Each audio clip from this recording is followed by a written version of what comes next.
小院中的番茄开始陆续变红，番茄易种也容易得病。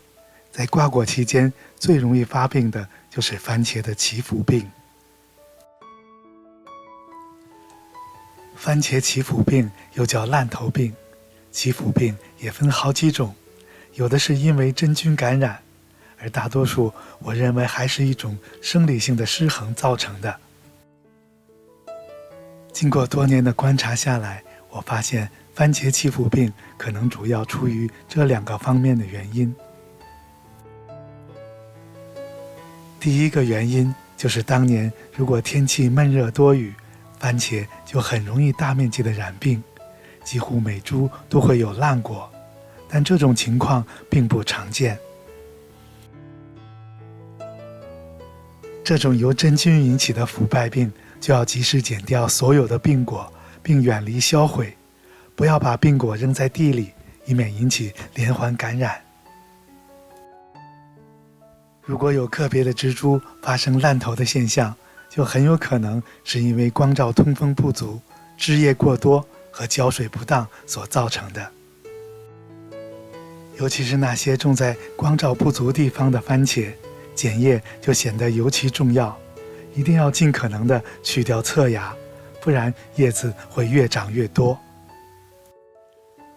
在浇水后，由于枝叶过于茂密，水汽不易扩散，湿气就会越来越大，就会让番茄出现烂头和腐败的现象。所以番茄底部第一簇果实下面的叶子要全部的打掉，利于通风透气。每层果之间的叶子也要适当的修剪，来增加透光度。出现祈福病的第2个原因就是番茄可能缺少了钙、硼等微量元素，主要是番茄果实在吸收钙能力的方面出现了问题。还有就是闷热潮湿的环境也会影响番茄对钙的吸收。解决的方法就是给番茄及时补钙。一是我们可以到园艺商店买一袋花园石灰，不仅可以补钙，而且还可以杀菌。花园石灰每次施撒也不要过多，以免烧根，一般2周施撒1小把即可。再有一种方法就是自制蛋壳肥，为番茄补钙。零成本的蛋壳肥如何自制？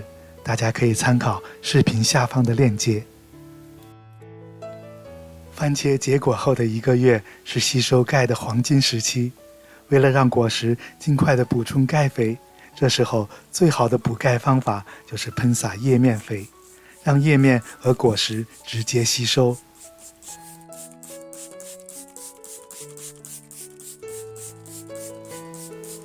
结果类的蔬菜在挂果期间适量补充一点硼肥，也可以预防果实腐败病的发生。